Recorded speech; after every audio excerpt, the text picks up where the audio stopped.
My name is Sandra Hurst, Director of Educator Effectiveness, and I would like to welcome you to the 2016-2017 School District Induction Project Director Update Training. And we are glad that you have joined us today. We have our list of presenters today, and one of those will be out of order. We're going to ask her to go first. So you'll have to get to the piece where Ann Crosser is talking to you about the non-traditional pathways to licensure, and then we'll go back up to Mo when we get started here in just a minute. But Mo Harness is Teacher and Leader Support Program Advisor for the novice teachers. Kelly Montez de Oca with Bloomboard will be presenting today. Michael Vincent, our information technology guy at ADE, and Renee Nelson, Teacher and Leader Support Program Advisor for VAs, Jamila Ford, Accounting Coordinator, and then Ann Crosser with Non-Traditional Pathways to Licensure, and Marilyn Johnson, NT Mentoring Training. Here is a list of the items that we will be going through with you today. We are not going to be reading everything that's in this PowerPoint. If we do that, then I think we'll lose the power of the point. So we will use this more or less throughout the year as a handbook that you can refer back to. So again, you won't hear us reading through all of these. I'm sure you can read that on your own. But we have a few things every now and then we need to remind you of. And one of those is if you have questions today that we don't answer or that you're not able to ask during the training session, would you please email those to ade.oeeadmin@arkansas.gov. We will also have a question and answer session at the end of this training. The PowerPoint that you are looking at right now will have some changes in it. We will update that after we finish the training today. So we're just letting you use this just for the training, but you will have some updated pieces after today's training is over. Yes, and let us go ahead and show you the link that you can download the PowerPoint. So if you would go ahead and download that, that might be helpful to you as we go through our presentation.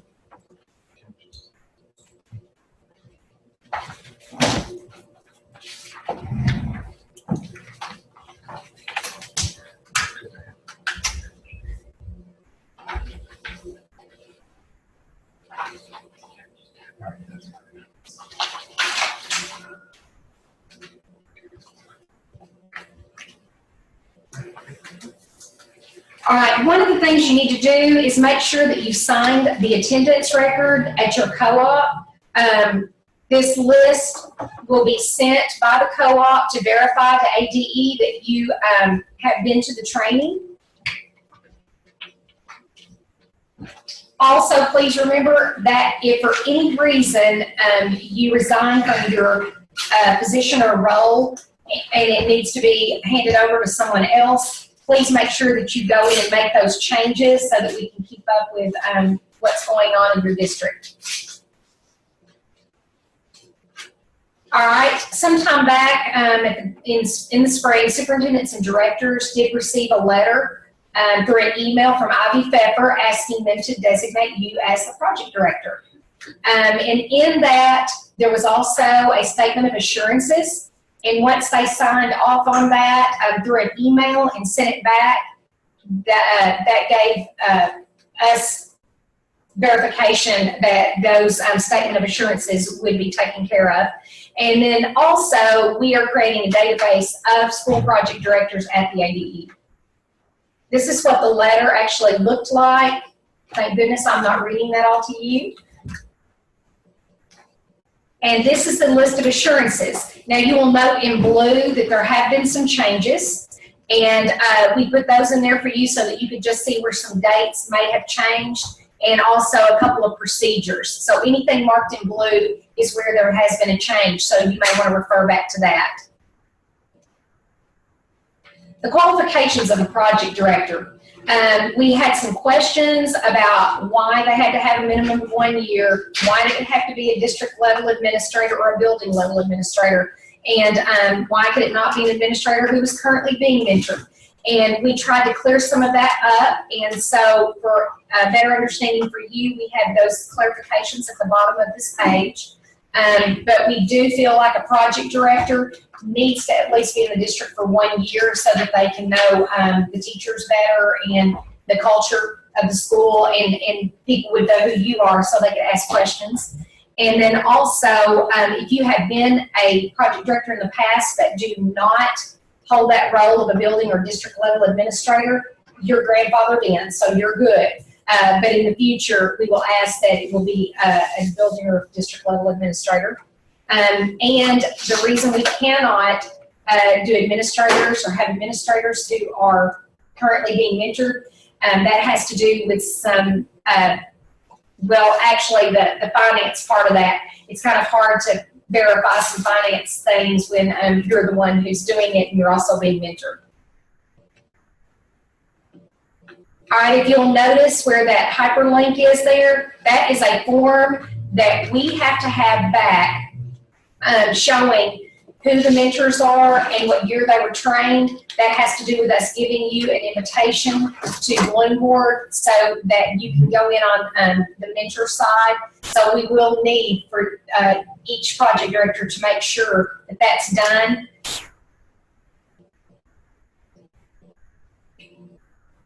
And then here for your reference is the stipends for project directors. And the sliding scale is still the same as it has been in the past, but for those of you who are new, you can see that the pairs are listed at the top for you. And then there are some dates in there when W-9s must be submitted. Also, Jamila Ford will be speaking here in just a little bit, and she can share more with you too about your W-9. And there at the bottom are those 2 links that you would send those into. Or, excuse me, where it can be found. All right. And so now we're going to go ahead and skip on the agenda a little bit down to Ann's section, the non-traditional licensure. And so, Ann, if you'll come on up.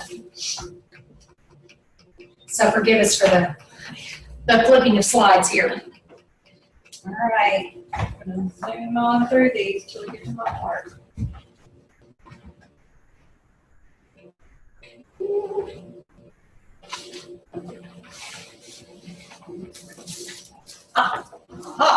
Okay, so I'm Ann Crosser. I'm the Apple Program Advisor with the Department of Education, and we're going to be talking about non-traditional novice teachers.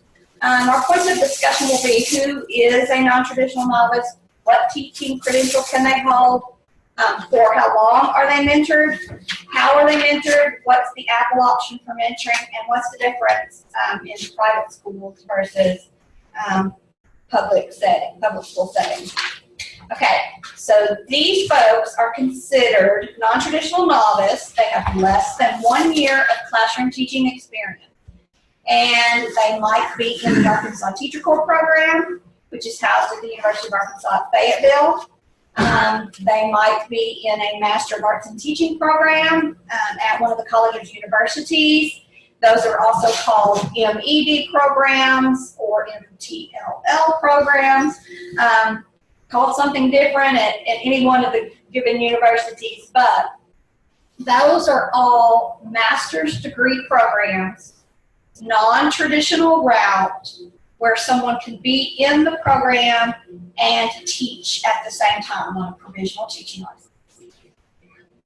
So they might also be in the Apple program, which is the State Department of Education's non-traditional route. They might also hold what's called a provisional professional teaching license, and that is one that's given to them through the Office of Educator Licensure. And then the new kid on the block this year is American Board for Certification of Teacher Excellence, or the ABCTE. And that's an all online program that they can complete and get their certificate of completion. And if they have a teaching job offer, they bring the certificate of completion and the job offer to the Department of Ed, and they can get a 3-year provisional license and work under that provisional license. Okay. Also considered as non-traditional novices, these folks were added on last year if they hold a technical permit through Arkansas Career Ed. If they are a library media specialist with 0 years of teaching experience. If they are a school counselor with 0 years of teaching experience. And then any traditional or non-traditional novices employed in a private school setting. So those are considered the non-traditional categories. Teacher Corps, again, at the University of Arkansas Fayetteville. If they are currently enrolled in Teacher Corps, have at least a bachelor's degree, hold that provisional teaching license issued to them through ADE, then they are mentored for 2 semesters. They follow the same guidelines as any other novice teacher coming into your district, and they will work with their mentor utilizing Bloomboard in order to get that mentoring done and documented. The MAT, MED, MTLL folks are currently enrolled in one of those accredited master's programs. They do hold at least a bachelor's degree. They will have their provisional license issued to them through the Department of Education. And they are mentored a minimum of 2 semesters, then the duration of their program not to exceed 4 semesters. So some of those master's programs are shorter than others. You might have a 13-month program where they will be mentored for 2 semesters. They'll get their master's degree and their standard license, and then you don't mentor them anymore after that. They might be in a program that goes into a 3rd or 4th semester to get their master's degree. So just keep in mind that you must mentor them for the duration of time that they're on that provisional license in that master's program. They're going to follow the same guidelines as any other novice teacher working in your district who's being mentored, and they're going to work with their mentor, again, utilizing Bloomboard. Here's the provisional professional teaching license, and that's a 3-year provisional license that's issued out of the Department of Education. These folks are not required to be enrolled in a program. They get this license based on documented work experience that is directly related to the particular subject area they are going to teach. They do hold at least a bachelor's degree, and they will hold that current 3-year PPTL license. These folks are mentored for 4 semesters. So for 2 years of that 3-year provisional license, you're going to mentor them 4 semesters. They'll follow the same guidelines as any other teacher, novice teacher who's being mentored in your district, and they're going to work with their mentor utilizing Bloomboard. Here's ABCTE. Again, completely all online program. They must complete that program and get that certificate of completion, and then if they have a teacher of record job offer, they will bring both of those things to the department and then get their 3-year provisional license. They will be mentored for 4 semesters. So again, 2 years of that 3-year provisional license. They're going to follow the same guidelines as any other novice teacher being mentored in your district, and they're going to work with their mentor utilizing Bloomboard again. Here are the tech permit people.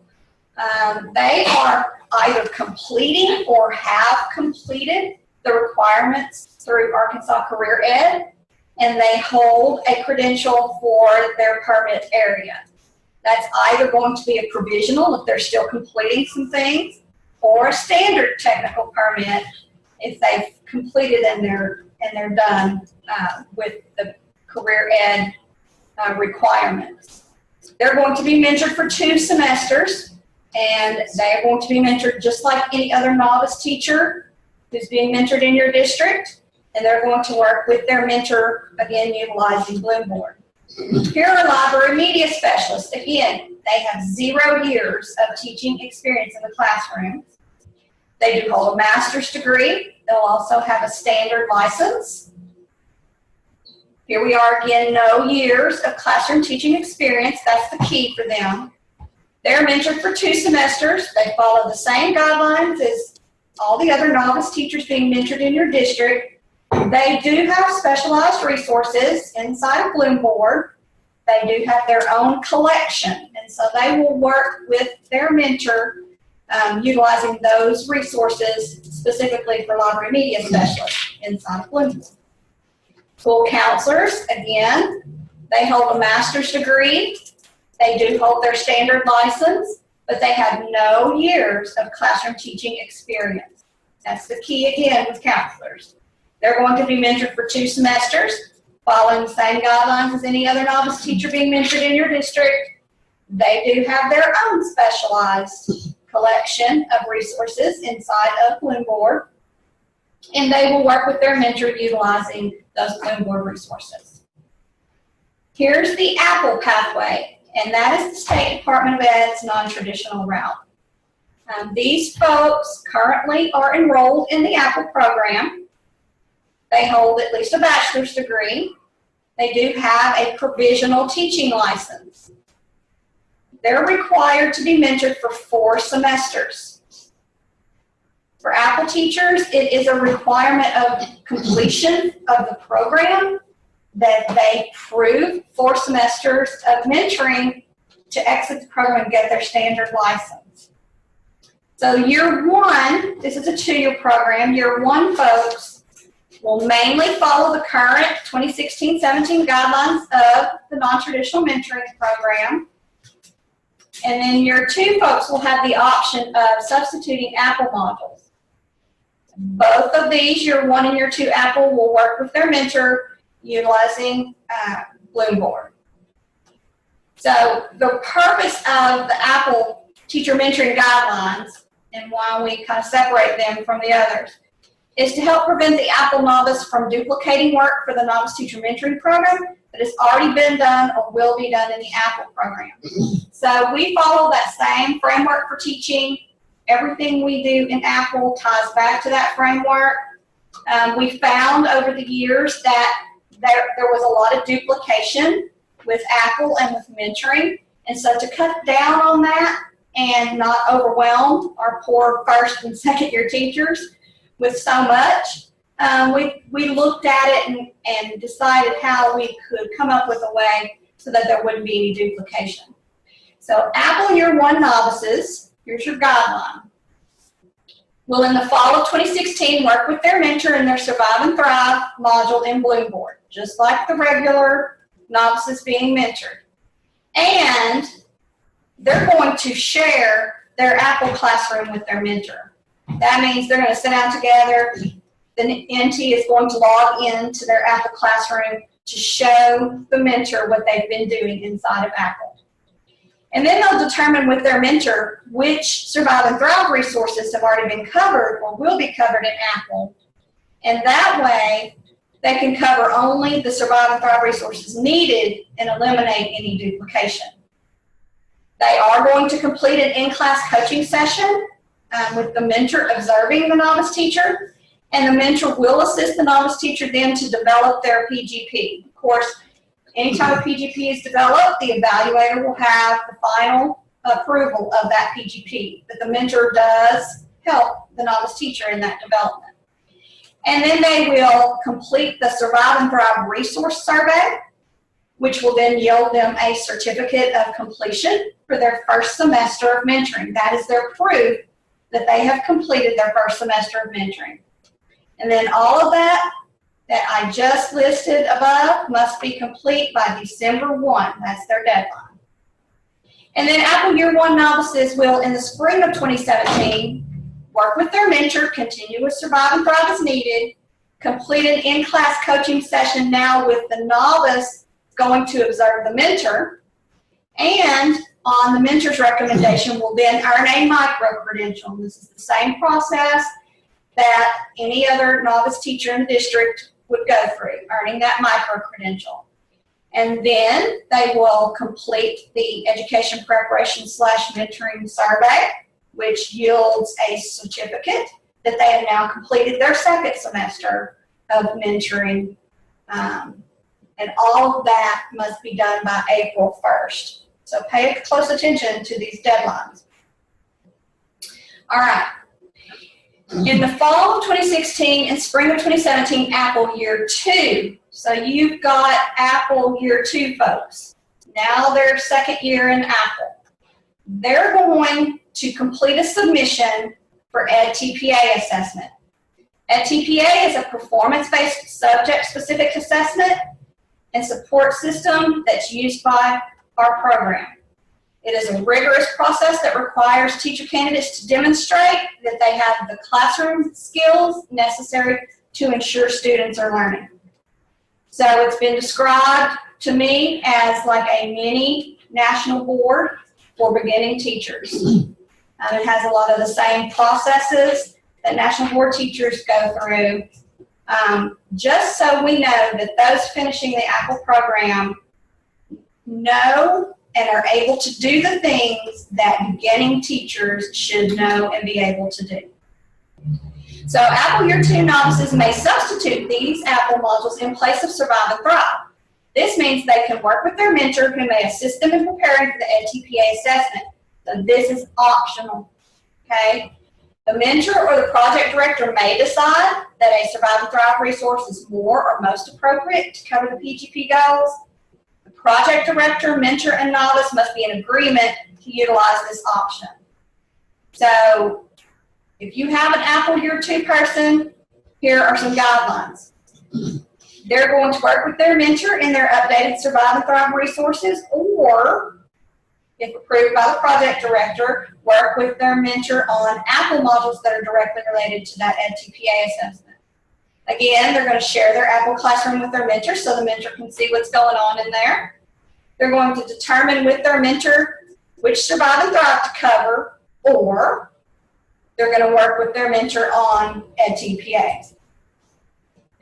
Then they will complete an in-class coaching session with the mentor observing the novice teacher, or the mentor observes the novice teacher lesson that's going to be videotaped for EdTPA.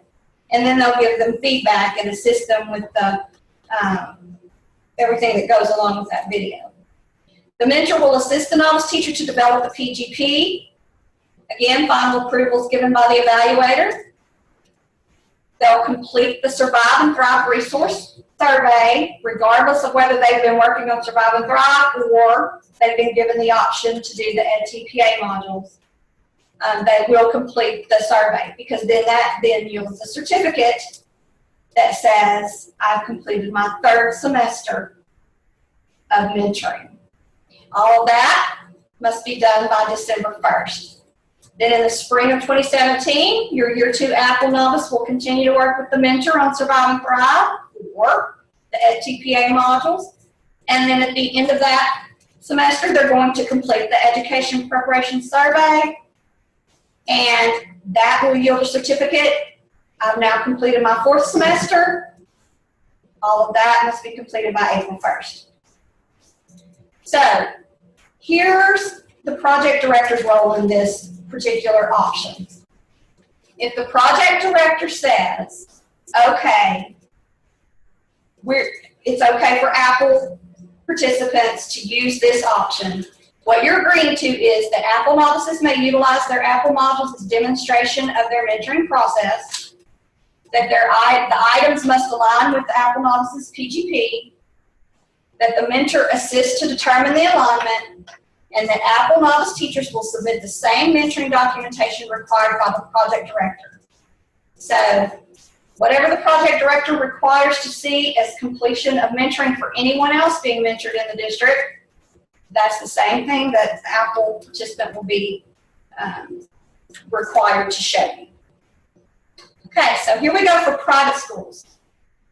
Any traditional or other non-traditional novice teachers other than Apple who are employed in a private school setting will be mentored the first year of employment in a public school. So if they are traditional teachers coming out of an undergrad teacher prep program, or if they are any other kind of non-traditional novice teacher other than Apple, you do not have to mentor them if you are a private school. Now, Apple rules state that in order for a teacher to receive a teaching license, she or he is required to be mentored for 2 years or 4 semesters. So if you're a private school and you have Apple teachers, you are required to mentor them for both years of their program if they're working with you both years.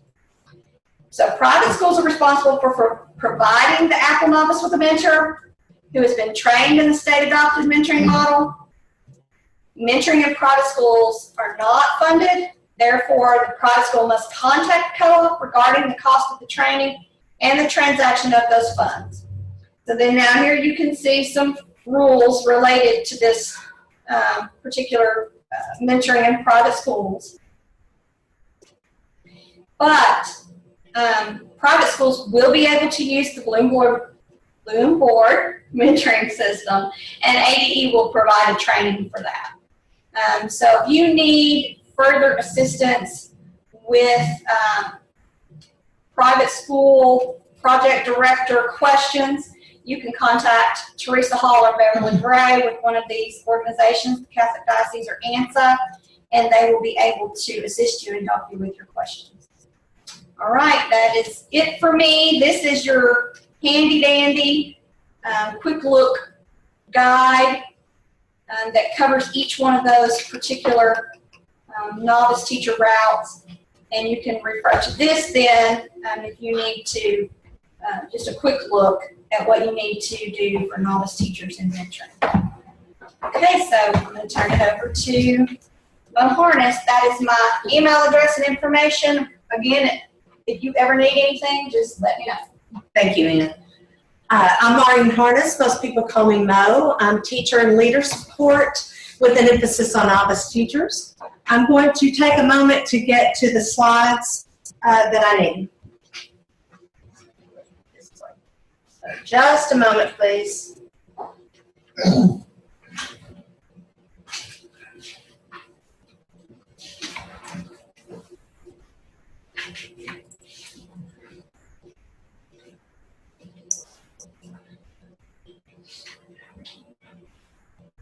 Way on back here.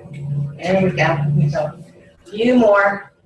The first slide is about the project director update meeting. As you well know, that's what you're attending right now, and it's an annual required training created to provide information and updates regarding anything that's to do with beginning administrator mentoring or the teacher, novice teacher mentoring systems. This update training PowerPoint is available to you, and it's to be used, as Sandra had mentioned, as a type of handbook, so you use it for a future reference, and or it also is for you to use to create your own novice teacher mentoring orientation. And you can customize your orientation and the mentoring expectations according to your school district for the novice teachers and their assigned mentors. The two ways that project directors are verified.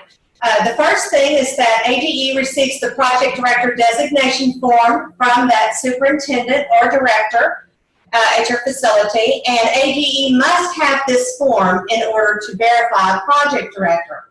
But there is another form that ADE must have, and this comes from the co-ops. The teacher center coordinator or the designee at the co-op will email an Excel file of the attendance list of your having attended the project director update training. This list is going to be the only verification that ADE will have of the required attendance. It's necessary that we do have it. We ask that TCCs email this particular email address, and if you would, to get that Excel spreadsheet to us no later than 2 days after the update training. And again, we do not need the ESC works. We actually need an Excel spreadsheet for our data. When both of those forms have been received by ADE, then something called a toolbox will be shared with the project director.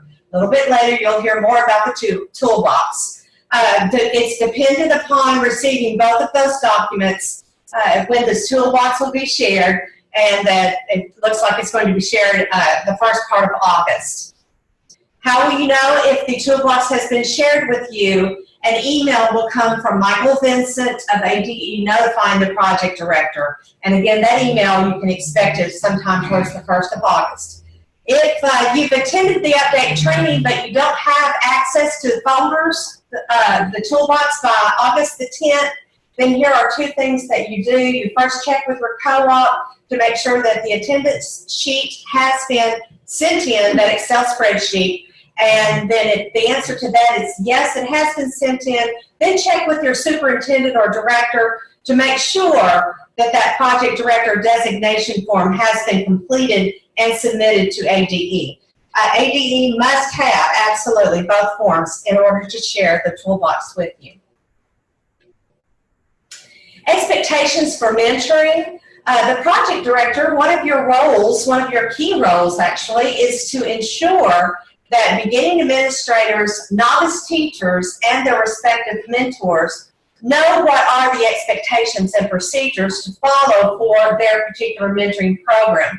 So that's part of your role, is to be sure that you get that information out to your BAs and NTs and their mentors. Project directors, you will want to keep a file folder, either digital or a hard copy file folder, for each BA and or novice teacher mentoring pair. Please keep the folder for 3 years, and please make sure that the central office has copies of that folder as well. The project director needs to hold an orientation early on in the semester for the novice teachers and their assigned mentors. And again, this PowerPoint is at it's available to you to create your own orientation and customize it to your school district. And the purpose of the orientation is, again, to explain what the project director requires for mentoring and what the responsibilities are for both the novice teacher and the mentor.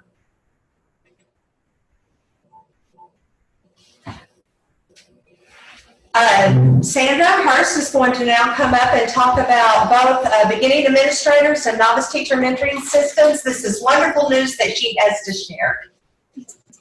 All right, we are excited about this one.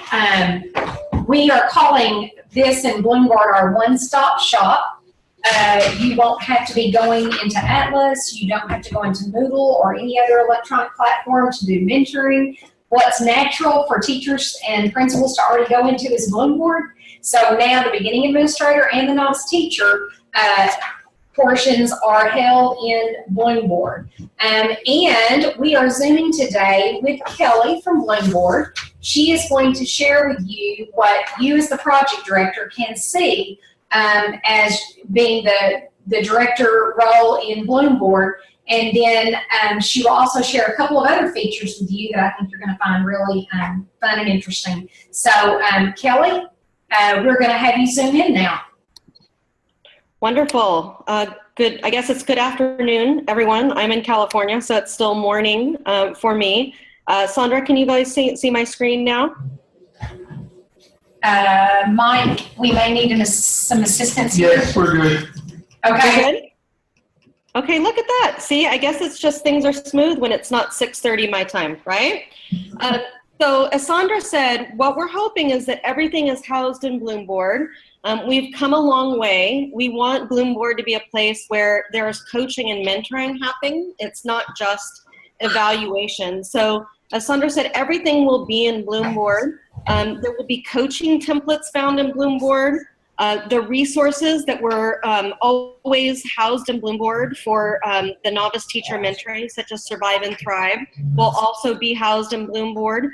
There will also be places for a mentor and the novice teacher to connect formally in Bloomboard. Those are called rooms.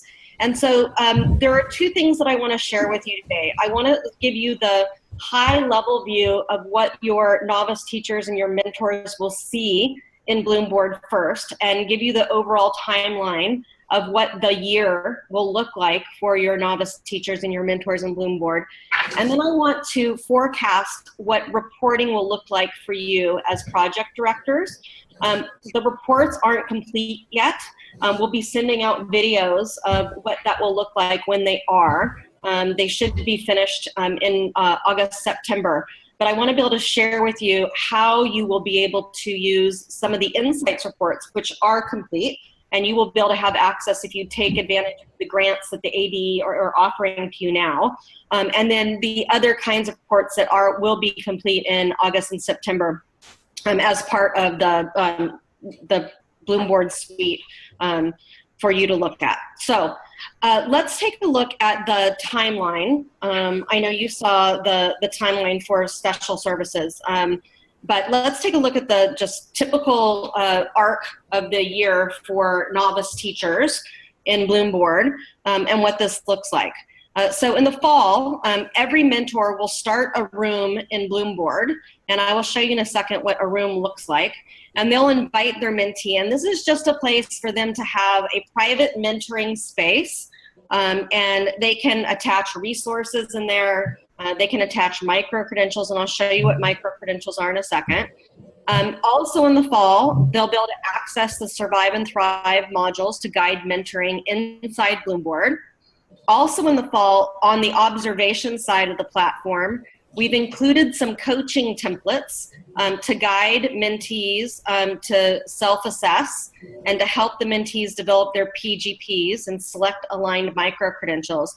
So the mentors will have separate coaching templates that are outside of the test evaluation system to go into the classrooms with their novice teachers and do coaching outside of the observation process.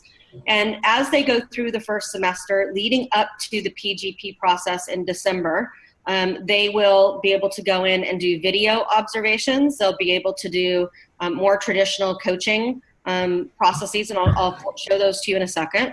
Then in the winter and the spring, they'll use micro-credential coaching templates to coach their novice teachers to achieve a micro-credential. They'll continue to use rooms. They'll continue to use resources leading up to the successful submission of a micro-credential. In a second, I'll show you that micro-credential process. And in the spring, the successful submission of a micro-credential will signal the completion of the mentee's induction year. And that really marks the difference in this program, the novice teacher mentoring program this year. The main difference is that the new direction is that we're shifting to a competency-based professional development system. It's about the achievement of a micro-credential. It's about a focus on outputs, not inputs. It's not about hours any longer, that there's a number of mentoring hours. It's about the successful achievement of a single micro-credential. So let's go in and show you what this looks like, and we'll come back to this and talk about what does it mean to monitor this from a project director standpoint. So first, let's go in and we'll take a look at what these coaching templates look like. So this platform should look familiar to folks. Your mentors in your districts will have access to this now, where they might not have had access to it before. We have three types of coaching templates. We have an in-class coaching template, which they will use in the fall. What this looks like is they can actually go into the classroom and just script like they would normally. And this is not, the principal does not have access to this. So just like a normal principal would come in and script, they can script. They can come in and they do not rate. Even though this looks like a rating screen, this is really a coaching screen. So they can gather the evidence here and talk about where the practice would fall on the proficiency screen, but they are not going to be rating, okay? The other kind of ability they have here is their mentee can upload video, and they have the ability to tag and provide feedback in a video screen here. So this is super helpful. The other ability here is they can schedule a mentoring meeting. So maybe this isn't something that they are going to be in a classroom gathering information. Maybe this is just a time where they're going to gather and talk about planning a lesson or plan an outreach to a parent. So this is an informal mentoring step. The last kind of meeting here would happen in the spring. This is around a micro-credential, and we'll come back and talk about this later. So we now have templates in the system that they can use to mentor. And again, these are private. These are not shared with the principal unless the novice teacher chooses to add it to the evidence record in the test system. It's the novice teacher's decision to choose to add it. Otherwise, it's kept private. So these are coaching templates. When you click Explore Bloomboard Resources, starting now, it does no longer go to the marketplace. It goes to a new site that looks like this. Before, the marketplace had singular resources that people shared with us that it was a little overwhelming. It was hard to go and sort through all those resources. These resources are now organized for folks in a way called collections. These collections are organized around problems of practice. So as we look at these problems of practice, they are collections of resources. So this is an example of a collection. We have over 1,000 collections now in this site. They're put together by teachers, so for teachers by teachers, and also by experts, people like Harry Wong, people like Carol Dweck. When you go into a collection, you'll see a description about what's here. You see in this collection, there are 8 collection items. These are things that are not just housed in the old marketplace. They're resources that are housed in the whole internet. So there'll be things like a discussion thread or a podcast or a book on Amazon or a video. For each collection, you'll see the teacher's annotation about why this was helpful. When you open it up, it goes to that link just like it did before. You are able to follow or save the singular resource just like you were before. You are able to save the entire collection. You are able to share a collection just like you were before with a colleague. And so when you now go over here on your profile, you can see anything that you saved that you would like to. So here you can see you saved the collection, you saved a single resource. You also can go to see a room. So I forecasted earlier a room. A room is a place where you can go and talk with other people. So here you see a mentoring room. A mentoring room is where your novice teacher and your mentor will be able to go and talk with each other. Your mentor could go and link a resource in here after they go into your classroom, and you can talk with your mentor about it. So let's say your mentor goes into the room, goes and does an observation, and they see that you are having trouble with routines. They could post in this room a resource about routines, and you could talk about it. They could say, read this and let's discuss it. So this is a place for private mentoring when you couldn't talk together face to face. So you can see this is now a one-stop shop to have this mentoring conversation. The other thing that is really important about the way Bloomboard is now organized is you also have what's called a private org. Now, unfortunately, I have a lot of organizations because I'm working with a lot of other people besides Arkansas, but you will have just new teacher mentoring in your org. You'll see I'm working with a lot of people, but let me scroll down and find Arkansas new teacher, novice teacher mentoring. Here we go, Arkansas novice teacher mentoring. You'll see when we open up, this is the novice teacher mentoring space. And when I open up novice teachers, you will see here is the Survive and Thrive for novice teachers. When I open this, you will see that the novice teacher Survive and Thrive collection is right here. So the novice teacher and the mentor can now find in semester 1 all of the resources here. We've gone in and we have added in, besides the existing resources that were always here in years past, we've linked all of the pertinent collections that are already on the site that might be helpful. So they can go in and click in any collection. So Classroom Management for Champs, this is a collection that was on the site for Bloomboard. So they can go in and look at this and go through the resources. Sorry about that, I'm having some connection issues on my side.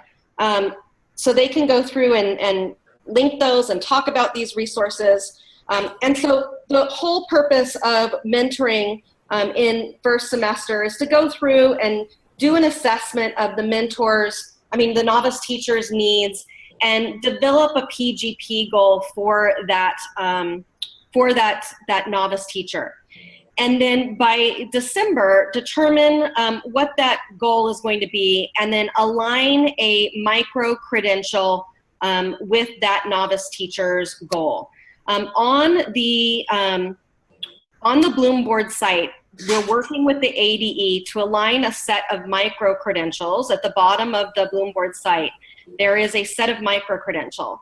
And a micro-credential is basically a ability to prove your competencies around a set of skills. And we've aligned a set of about 20 micro-credentials to domain 2 and 3 in the TEST framework. And each novice teacher will work with their mentor to pick one micro-credential aligned with their PGP goal. So let's take a look at what this micro-credential looks like. Every micro-credential gives an overview of what the skill is aligned to their PGP goal and what a teacher might submit. And these are pretty rigorous sets of skills. Here is one on wait time. You'll see that there's typically a context where they have to submit, about a 200-word overview of, their classroom. They have to submit typically a video of them demonstrating the skill. Oftentimes there's a student reflection and a teacher reflection. And then along with this, there is oftentimes a rubric that will show how they have to, whether they've met the criteria for the video when they submit that. This is all submitted through the Bloom Board framework in the Bloom Board platform.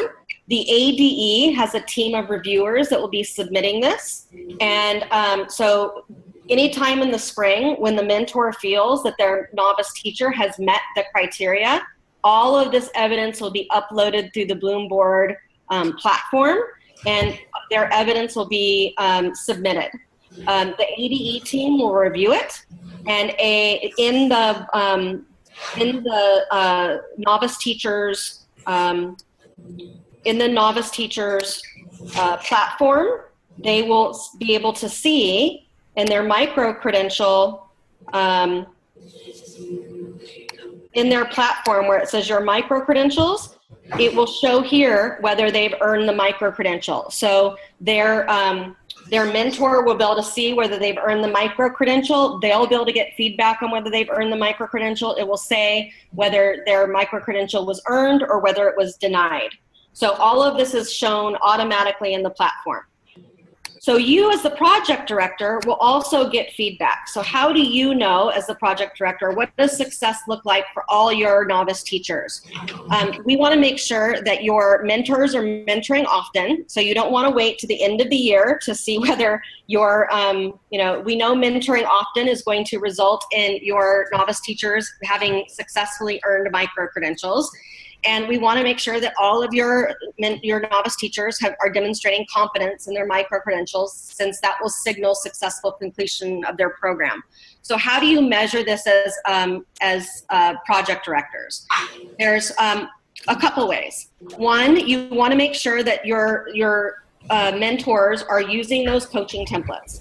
And the observation reports and the insight reports will help you do this. If any of you attended Bloom Board U's, the observation on the insight reports, the observation reports will allow you to do this. The ADE just issued grants to all the districts in the state last week. The deadline to receive those, it's free, is the 15th of this month, July. So please go back and speak to your superintendents and make sure that they are taking advantage of this. It will make your job so much easier if you have done this. So if you look at your, if you are taking advantage of this, then you can very easily check and make sure that your mentors are using those coaching templates and they are coaching your mentees. On your dashboard, if you have the insights reports, you can go and check and make sure that they are using those coaching templates by using these observation progress reports. And this is what it would look like. You would go into your reporting and insights, you would click on the observation progress reports, and you can filter out by, you can see all of your mentors and the progress that they're taking with your mentors by going, your novice teachers, by clicking on activities. And I'm gonna have to use a proxy because your coaching templates aren't live yet.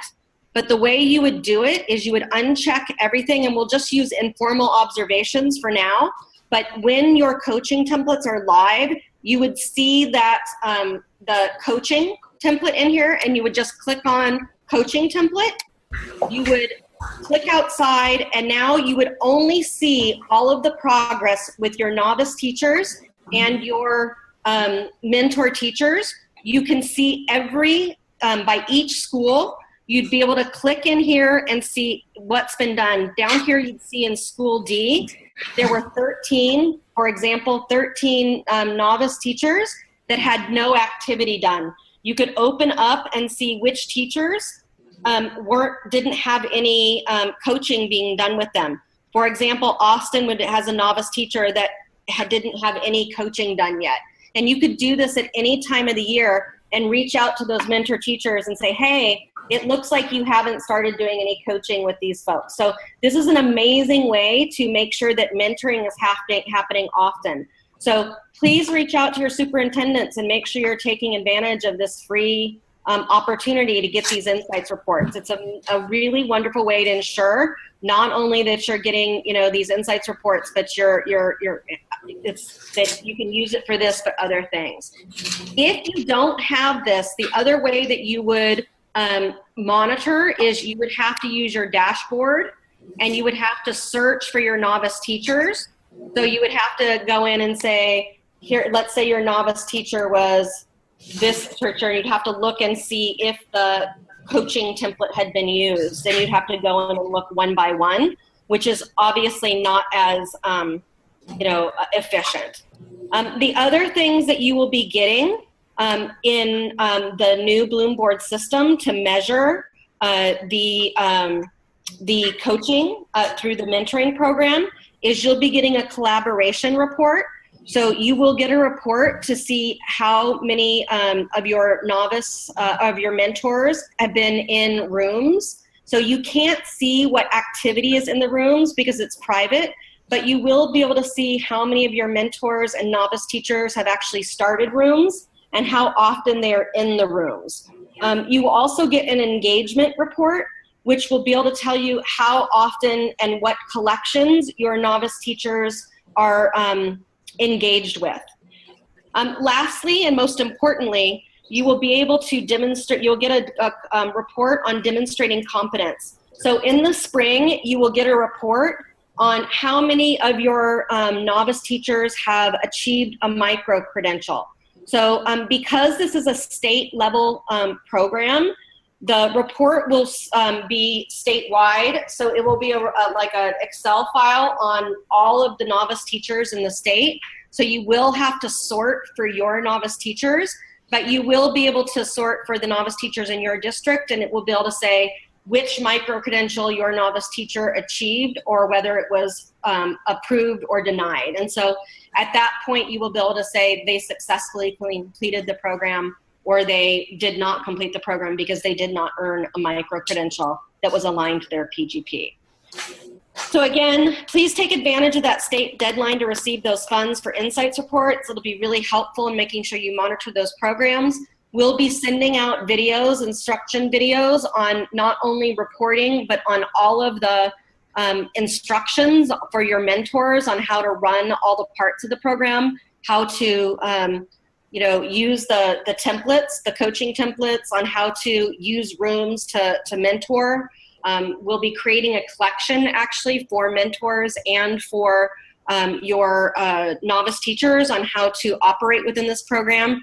I know mentors were trained with Marilyn at the co-ops, but we want to make sure that they're supported throughout this program since a lot of this are new this year. So that will be coming out in August for your folks. So thank you so much for your time. I hope you're so excited. We're really excited about the direction of this program. I think it'll be really supportive for your folks.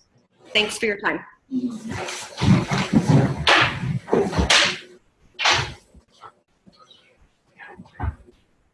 See ya.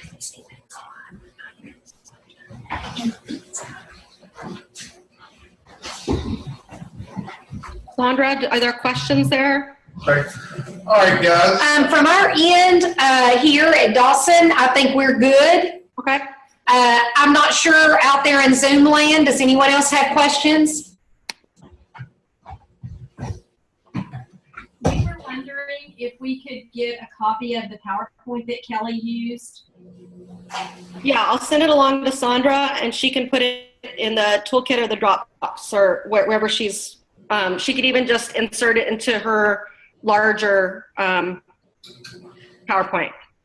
I'll put it in the folder that used the Bitly link. So if you just go back to that link after today, you'll be able to pick it up there. I'll send it along to them right now. Thank you, Kelly. Are we good to go? We're good to go. Good to go. All right, guys. My name is Mike Vincent. I'm the IT guy for Educator Effectiveness. Real quick, I know that you guys have been out there and your brain's probably mushed by now. I'm going to go real quick. If y'all give me 10 minutes, we're going to have a break after I go. I'll give you 5 minutes. The Zoom session will stop temporarily while we save a file, and then we'll start back up. So if we just get through 10 minutes, we're good. We'll ask you to listen carefully to this portion because this is going to be the only real hands-on demonstration that you're going to get as far as the recording goes with the new toolbox method. One of the things I want to cover today, you're going to hear a few terms mentioned throughout the year. One of the most frequent will be Dropbox and Dropbox Toolbox. Understand that your toolbox is really just a folder shared by Dropbox with the PD. To get things rolling, let's get some of the basics out of the way. Rather than try to talk you through a process of installing Dropbox, we're going to ask that you get with your IT professional at your district and have him help you install the Dropbox desktop application. It's important that we use the desktop application and not the web app. While you could use the website to upload and download files, it's going to be a problem, especially for RN, for management. So please, we ask you, go ahead and download that desktop application and have your IT guy help you get that set up and going. Also, make sure, if needed, have them stick around and get your account created. Your account needs to be consistent with your school email account. This is important because we will be sharing this toolbox based on the list of attendees today, as well as the designation letter from your superintendent. So if your school email was not used by your superintendent, or your school email does not appear in the list of attendees today, well, you're probably not going to get access to the toolbox, which means you can't do your job come, first semester. Let's move forward here. I'm not going to go over all this with you right now. I think I'd do better just showing you than telling you about the spreadsheet. But the contents of your Dropbox, you're going to find out that you got a mentoring link, links, a BA pairing spreadsheet, an NT pairing spreadsheet, and a financial folder. We do ask that both the BA pairing spreadsheet and the NT pairing spreadsheet this year that you please only use professional email addresses, and please use everybody's legal name. It gets to be a problem when you're looking for William and you don't find William, you only find Robert. Okay. And here are a few rules for our toolbox. They're kind of important. Of course, we're always going to use that desktop application. Edit files within the toolbox and just hit save. Don't take them out of the folder and mess with them, try to save copies back in. Don't do that. Just open it, edit it, hit save. Don't share files with people. And yes, you see in parentheses it says I'm watching you. That's right. I have a list of every time that file gets shared, as well as every time you take that file out and put that file back, that kind of thing. We ask you to just keep it simple for us. Keep all information up to date. Don't delete anything. Don't tamper with files in the way of moving columns or trying to edit formulas. They should be locked down, but just as a courtesy, don't tinker. And like I said, one of the most common things that's problematic is people will move that Dropbox or a file from Dropbox to their desktop. When you do that, it effectively deletes it from our scope of vision. So please don't move the files. And having said that, let's go and take a look at what this is going to look like on your end. As soon as I get to the desktop here, I'm going to go to my Dropbox folder, my development toolbox. And so this is what you guys will see. You'll have the ADE NT pairing spreadsheet and BA pairing spreadsheet. Since the NT pairing spreadsheet has a little bit more information that we'll be collecting, let's look at it first. And this is all super simple in the idea that it's pretty much common sense. If you look at the column and it's asking for a first name, obviously you know that its first name goes there. One of the things I want to point out is that you're going to find some areas that some columns that have titles like license type. If you hit the drop down, we've made this real simple based on past errors where people would give, you know, I guess you'd say non-standard replies. So you've got a ton of drop-down boxes. So there's not going to be a lot of ways that someone could mess this up. I also want to point out one quick thing. You know, mostly we're gathering demographic info here, how to contact you, that kind of thing. But we're also, at the end here, we're going to ask about micro-credentials. What micro-credentials did the NT work on this year? And so there's a special selection for micro-credentials at the end, and of course a prorated selection, which most people don't have to be prorated, but if you do need to indicate that a person had to be prorated, there's that at the end also. And that covers your pairing spreadsheets. The VA is very similar. Real quick, let's go and I'm going to go back to the toolbox here, show you a link. There's a file named mentoring links. If you double click that, you'll notice there's a Word document with just a hyperlink in it. That link will take you to a live folder, more or less. And what this folder is it's a collection of all of the paperwork and documents and resources that we think will help you do your job.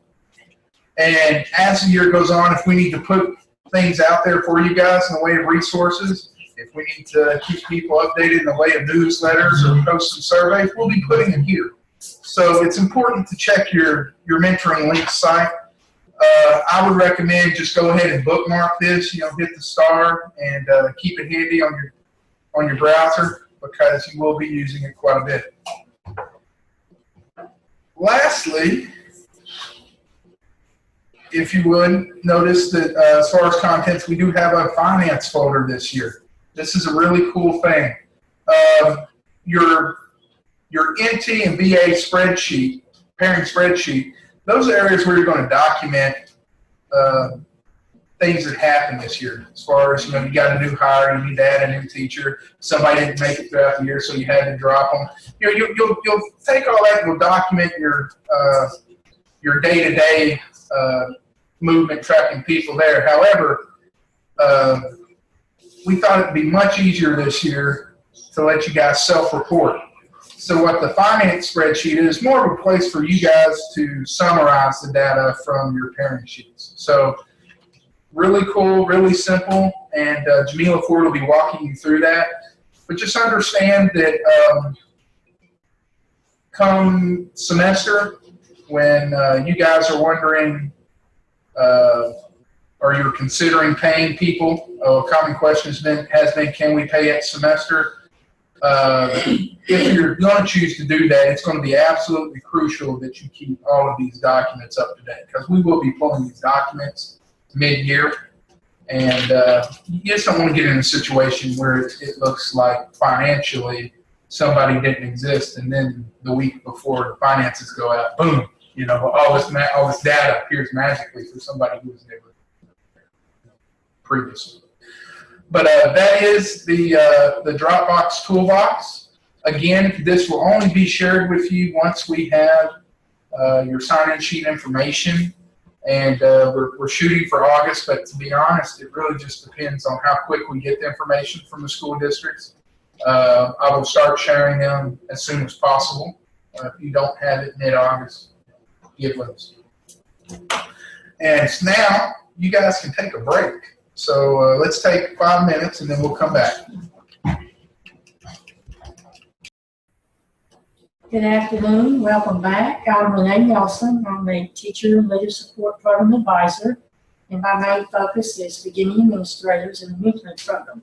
First thing I want to cover with you are the mentoring documents that will be in the mentoring link. Once you click on that Mike Hickson showed you just a few minutes ago, you can see the list here. Most of these are self-explanatory. I do want to mention a couple of them. If you will look at mentor training recommendation form, one for NTs and VAs. The one for NTs is very important. That's a recommendation form that the building principal will recommend people who need to be trained as a teacher mentor. It's very important that list gets sent to the training location, whoever's responsible for that mentor training. They must have the name of that person who's recommended. This form that's for VAs is a little different. It's still a recommendation form of mentors, but it is not one that has to be forwarded to anyone else other than the project director. It's just to let the project director know who the mentors are that the superintendent has recommended for those VAs. And it's for record purposes. The mentor reflection form is an optional form, which is additional documentation you may want to choose to use to have to show that mentoring is taking place. The mentoring and completion form is a form if you have someone who starts out in the program and they just don't do the work that's required. That's just a documentation form. You can have them sign the form, and that will be for your records also. And Michael showed you the ADE pairing spreadsheet. He opened one of those up. So we'll move forward here. This first bullet. This will be a list of VA mentors only, not NT mentors, but VA mentors only who are trained August the 1st. That list will be put into your mentoring links folder. And after September 19th, which is makeup training for mentors, that list will be added also. If you have mentors who were trained in 13, 14, or 15, and you want proof of their training, you need to ask for their certificates. ADE does not keep a copy of those certificates, so be sure you check with those people if you want proof of their mentoring. Let's talk a little bit about micro-credential. Kelly from Bloomboard covered most of this, so I'll go through this quickly. Recognition for competencies demonstrated, that is what a micro-credential is. It just gives you recognition for the work that you've done on a particular competency. It will be shared as a digital badge. The district may choose to give professional development credit for a micro-credential. That is strictly up to the district. These are the steps of micro-credentialing. The work is completed by the VA or NT. The evidence is assessed by a reviewer. If the competency is not acceptable, the reviewer will give feedback to the VA or the novice teacher. They will have another opportunity to submit the micro-credential they're working on. They'll submit that back to the reviewer. Once it is approved, then they'll receive the micro-credential. Now, who reviews the micro-credentials? For the VA, it will be the VA mentor. Now, I do want to clarify something here. First semester, VAs will be working in Observation Engine on their test credentialing. That's what they're doing first semester. Second semester, they'll work on a second micro-credential. The VA mentor will review that second micro-credential. The test credentialing part is done by Digital Promise, which is part of the Bloom Board and Observation Engine. The VA still has to achieve a certain proficiency level to be test credentialed. There'll be videos, and they'll have to score at a proficiency level. The mentor does not make that call. That is done by Digital Promise. So we will be sure you saw the difference in those two micro-credentials. Now, as teacher reviews will be a team from ADE. It will be quite a few people trained at the department, and we will be the ones that will be reviewing the novice teacher credentials, micro-credentials. Quickly, parent resources. Project directors will send the VA mentor designation form to the superintendent or his or her designee. They'll put on there who they want the mentors to be. They'll give that back to the project director. The main thing you need to notice on this is the deadline. September the 30th, the ADE parent spreadsheet must be completed. So the project directors must get those forms back from the superintendent or the building level principal with those mentor recommendations or who they want paired with what VA and what novice teacher. Also, remember that VAs are not entered at semester. If a VA is not hired before September the 19th, which is the makeup training, they will not be able to be mentored until the following year. Now, if a novice teacher is hired second semester, that pair is added at that time. So that's the difference in the novice teacher and the VAs. Again, September 30th is the deadline for pairings.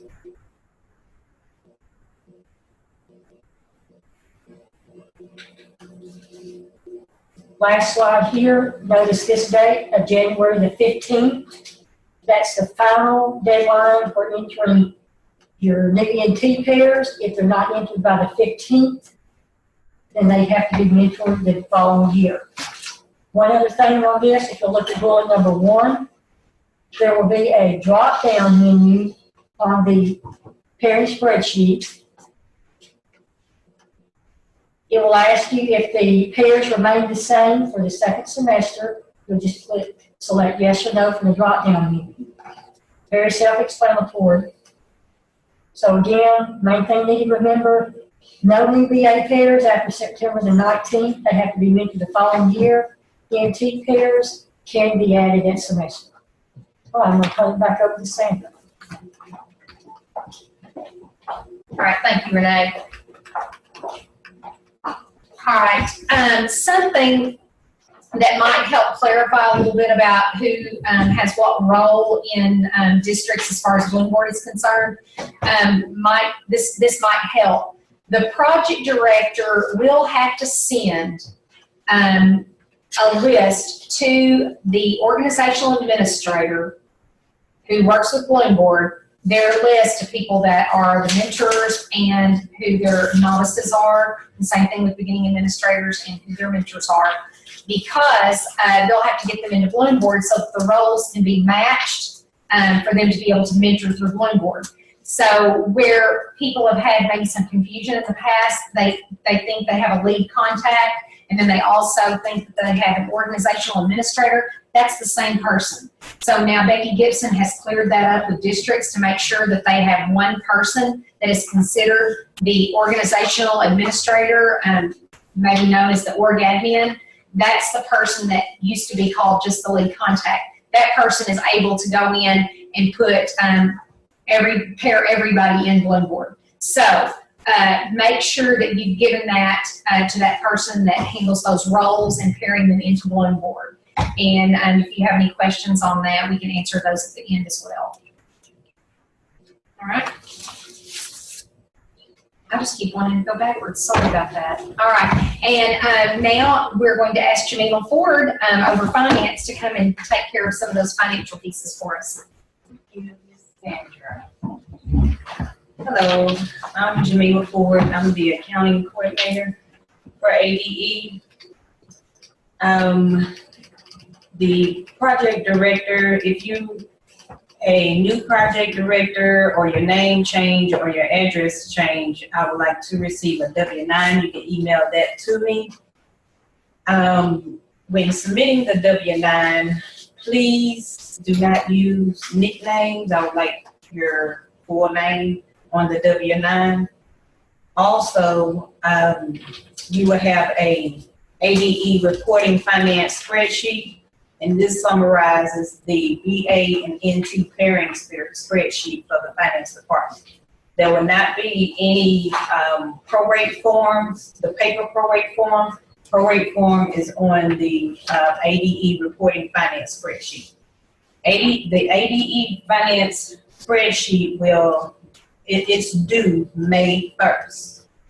And the payments, I will process payments in June. You will receive the payments no later than June 30th. Project director payments come straight from ADE. Mentors come from the district. This is how the ADE reporting finance spreadsheet, this is how it looks. I'm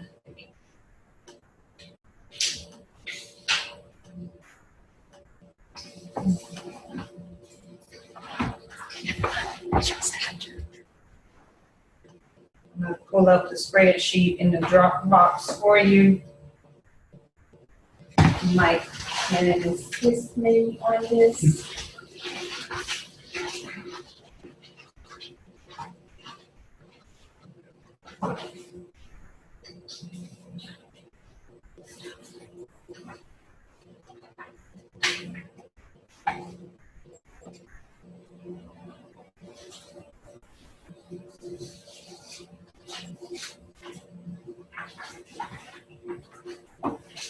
Thank you.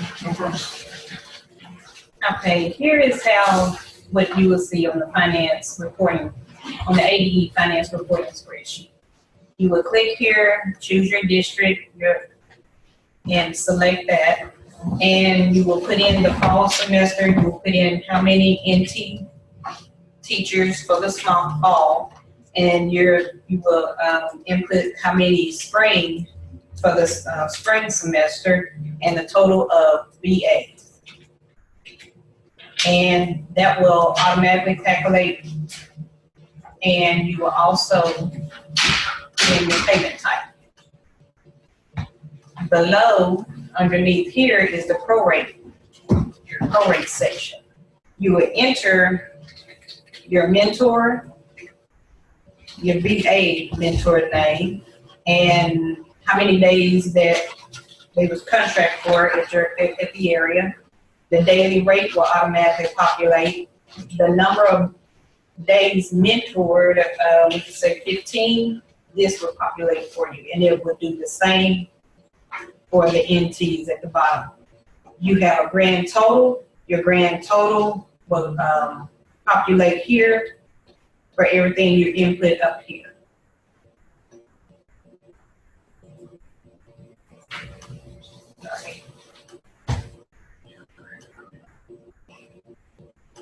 And I have different slides showing, explaining how to enter the information for you, and the slide with the total.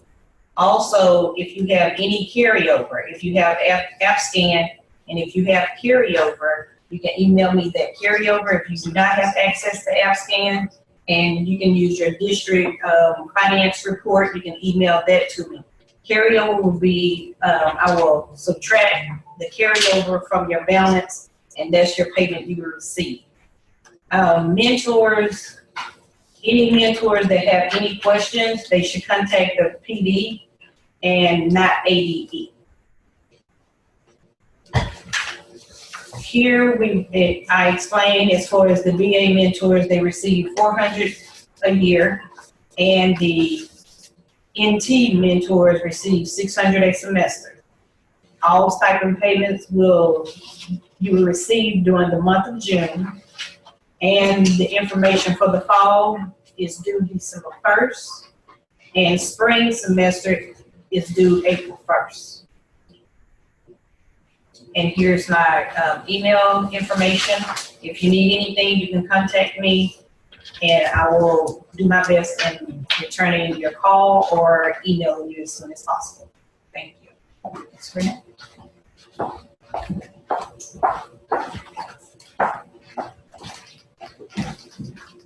Okay, I want to go over some specifics about beginning administrator mentoring. These are the responsibilities of the mentor. The main two things, they'll be helping the VA earn the micro-credentials and achieve their professional growth plan goals. This is the rule, which most of you know, just states that all new administrators must be mentored for no less than 1 year. That's building level administrators and curriculum program administrators. Back up to this slide. I want to remind you, because this was a change a couple of years ago, if a building level administrator has been mentored and they switch positions to a curriculum program or vice versa, they do not have to be mentored again. They only have to be mentored one time as an administrator.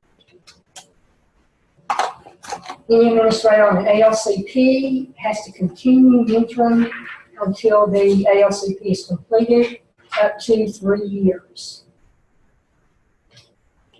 Once that ALCP is completed, even if it's in the middle of a semester, then mentoring is complete. They do not have to continue in the program. That's where they would be prorated. The mentoring stipend will be prorated on someone mentoring a VA on ALCP.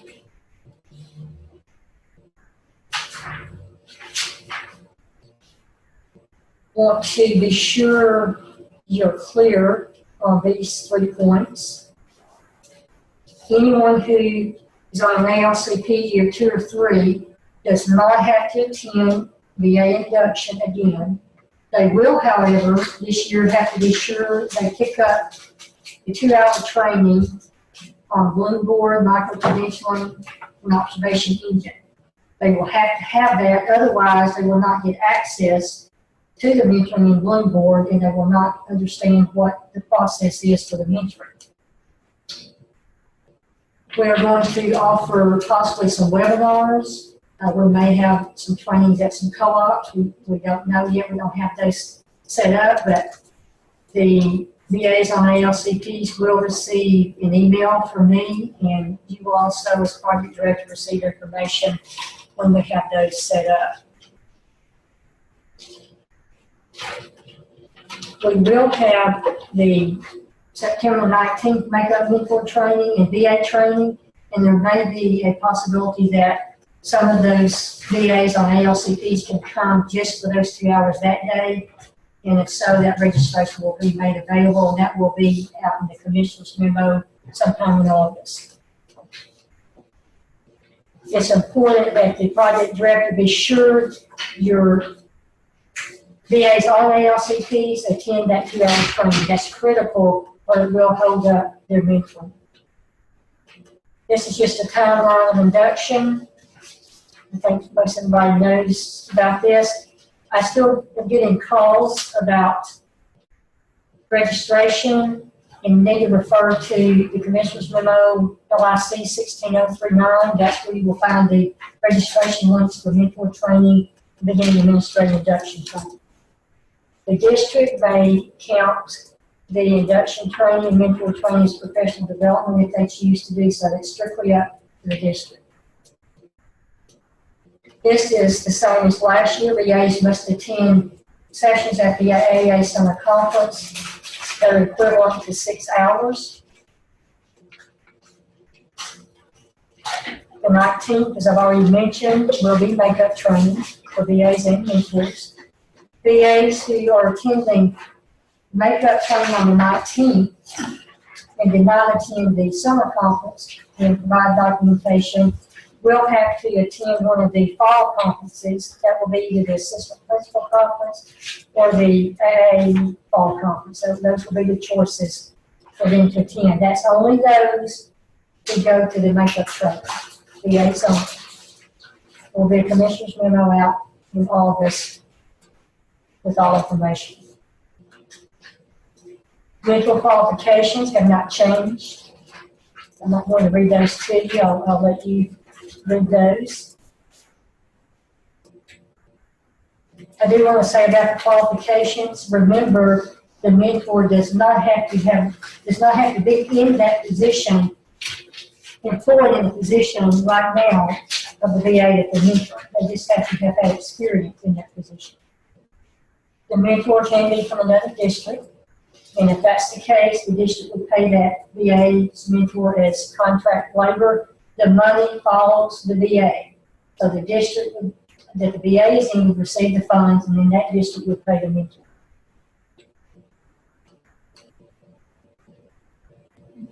Any mentor who was trained in 13, 14, and 15 will not have to attend the full day mentor training on August the 1st or September the 19th. However, they must get a 2-hour training from the Bloom Board, micro-credentialing, the observation engine, just like the VA on an ALCP will. They will not be able to get this on August the 1st because our capacity, we will be at capacity for that mentor training. So we are offering 2 sessions on Tuesday at the AAEA Summer Conference. Seating will be limited. The room only holds 30, so we're doing 2 sessions, so that means 60 people can pick up that training if they attend the conference on that Tuesday. If they miss it there, they can pick it up on September the 19th. I'll have a registration out for that. Again, that will be the commissioner's memo, and we may also offer that by webinars too. That information will be put out later as we plan those. Again, the mentor training, I've already mentioned this, may count as professional development if the school district wishes to do so.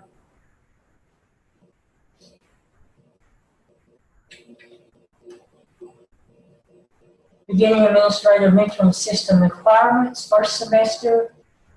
As I've already stated, the VA will work on the test credentialing and observation engine. The mentor will be there to support them as they work to complete that. Again, I want to reiterate, they do have to score a proficient, at a certain proficiency level to receive the micro-credential for that. Now, this is, I'm going to go ahead and, well, I'll wait until I get to the next slide on that. Second semester, they'll work on completing their professional growth plan goals, and they will also work on completing another micro-credential. Now, both semesters throughout the year, the Survive and Thrive resource module will be there to be used as needed throughout the year. The first micro-credential for the observation engine test credential should be completed by December 1st. Second semester micro-credential should be completed by April 1st. This is what I want you to really pay close attention to. Those on an ALCP year 2 or 3 who have already been credentialed through Teach Day as an observer evaluator, they too will still do the observation engine test credentialing as a recalibration. So that will not negate their credentialing that they've already gotten through Teach Day. This will be a recalibration for those people in year 2 and year 3 of an ALCP. They too need to have that completed by December 1st. I also want to point out that in addition to Bloom Board collections as resources to help VAs complete their PGP goals, don't forget Arkansas Ideas. We now have resources on Arkansas Ideas that are aligned to leads. So that's going to be something new this year. So please keep that in mind. There will be surveys required to be completed at the end of each semester, the Survive and Thrive survey of each semester, and then an education preparation mentoring survey, which will be shared April 1st. There will be certificates available after these surveys are completed for each semester. I would recommend that you ask for copies of those certificates for your records, so that you have proof of mentoring. This slide just shows the same thing I've just gone over. It's just all concise on one slide.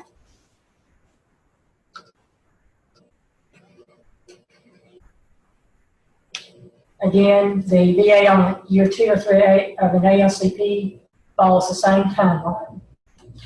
Their mentoring will just be completed when they finish the ALCP. Just a reminder of the methods of collaboration. It can be by phone, email, text, face-to-face.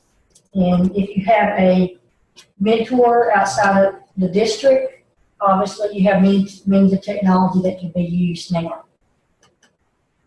It's very important that you as a school district project director ensure that VAs and mentors complete all mentoring requirements. All school districts, state agencies, and open enrollment public charter schools are expected to follow all mentoring rules and keep up with all appropriate documentation. Failure to abide by all mentoring rules can possibly result in being placed in accredited cited status.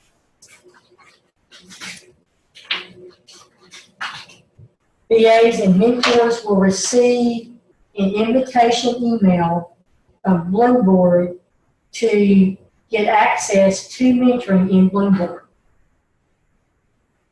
So they should have those. We hope that those will be ready by August the 1st. So that's why it's critical for those on an ALCP or those mentors who are already trained in 13, 14, or 15, get that 2-hour update on Bloomboard and micro-credentialing so that they can get their invitation and be able to access the mentoring in Bloomboard. Please note bullet number 2 here. In the past, we've always allowed retired teachers and retired administrators to be mentors. But now that we use the electronic platform that we use, that's very hard for those people to be a mentor because they don't have access, they don't have these accounts to have access to the mentoring process. So please keep that in mind when you're trying to find mentors. This is Bloomboard support. It will not be an 800 number. They will do it by email or chat. And on every page, there will be at the bottom right-hand corner a place to click on support or chat, and that's where anyone who needs help can ask for assistance. This is the resource for accessing the Beginning Administrator program page on the website. And this is my contact information. Please feel free to email me at any time, give me a call. I'll be happy to answer any questions. That's what I'm here for. And we hope that this process will be much easier since everything will be in Bloomboard this year. So that's our hope, that it will be simple for the VA, mentors, and the project directors. Thank you.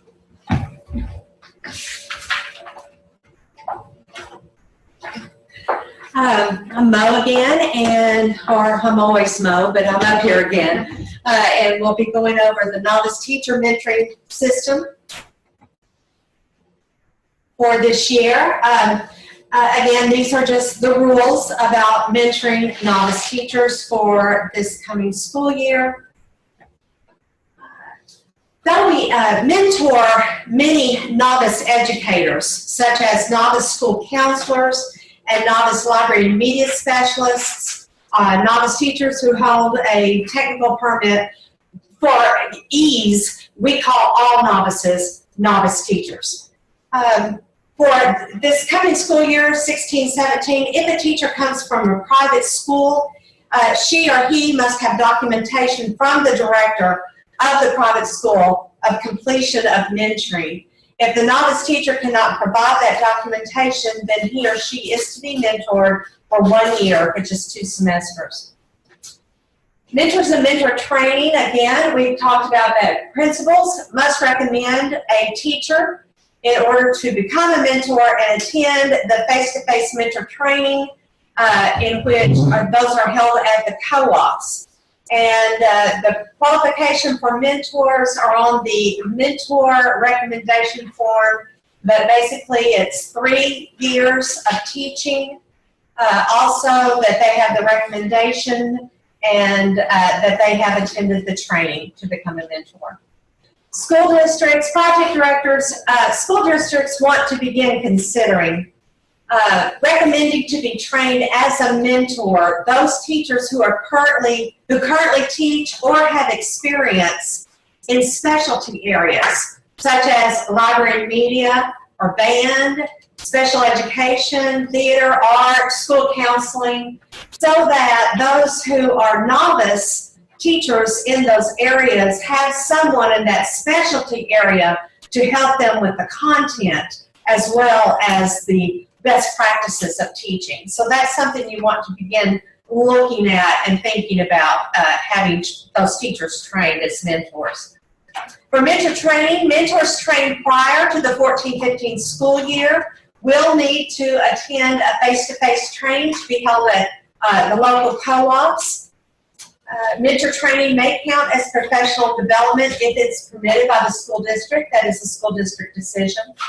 Mentors who were trained during the 14-15 and 15-16 school year do not have to attend a face-to-face mentor training, but they will need to view a mentor update video, which is going to be posted on the Teacher Induction Mentoring website late in July.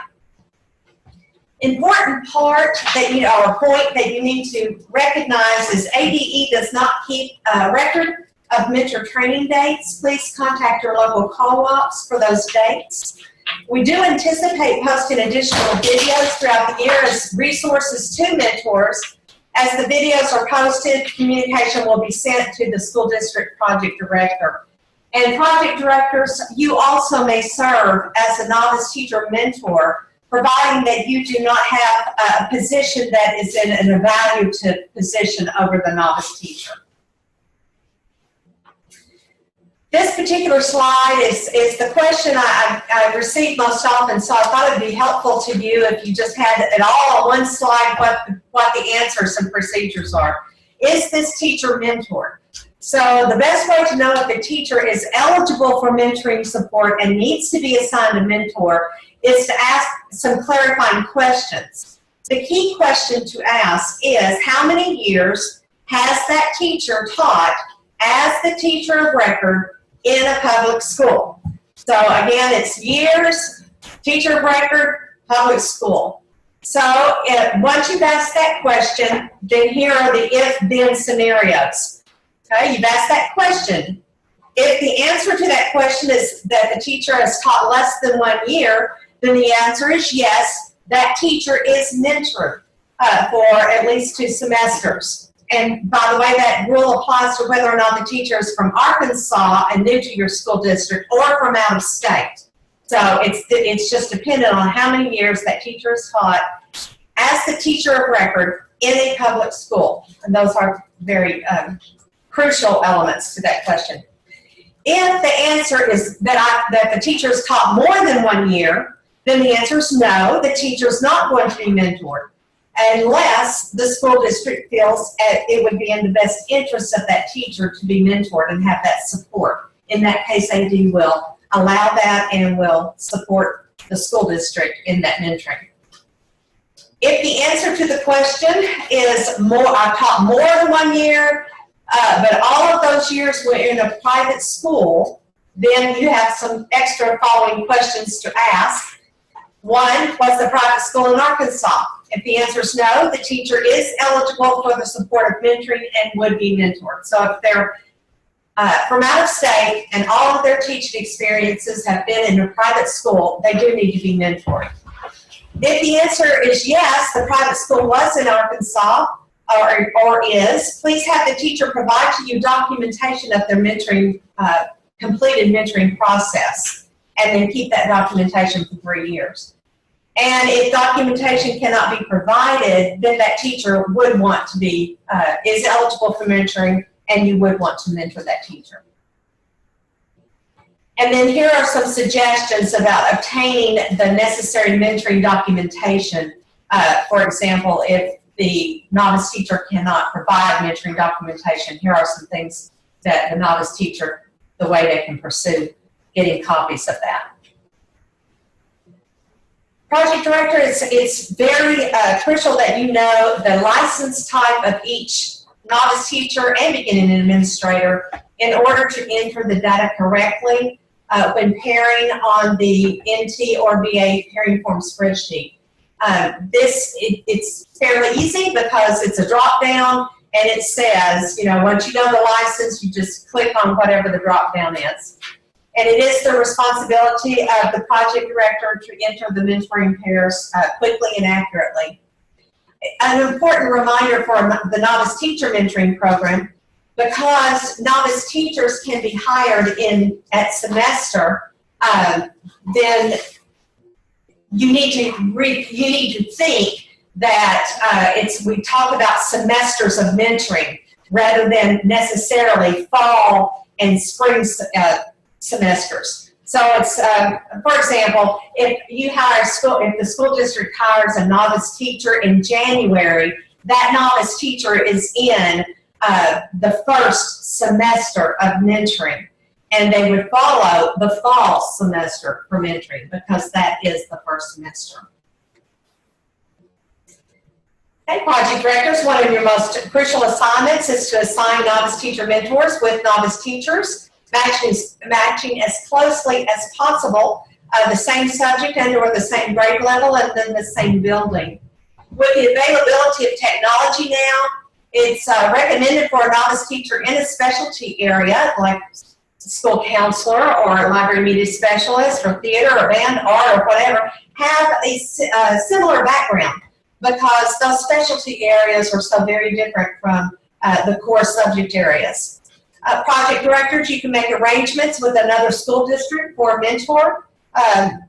If you do decide to go outside of your school district for a mentor, such as what the VAs do for some of their mentors, just make sure that you have a go-to buddy or buddies for the novice teacher so they have someone to go to answer immediate questions.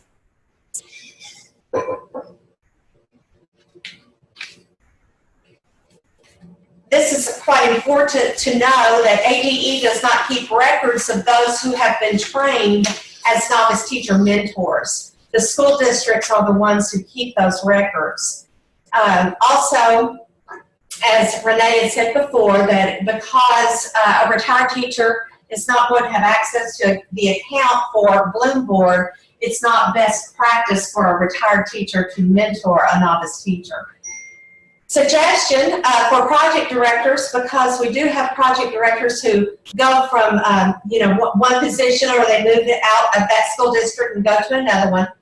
Please keep an updated copy of your current trained novice teacher mentors in the central office, so that if you should move along, that I'm telling you, your replacement, the person who comes after you, will be very grateful to have a list of current trained mentors for them. And also, please let the central office know where you keep your mentoring records and files so that they have access to those as well as needed. Here are some suggestions. The bottom 2 points are suggestions for verifying those in your school district who have been trained as a novice teacher mentor. Was this novice teacher mentored at a different school district? ADE does not keep the records of who and who has not completed mentoring.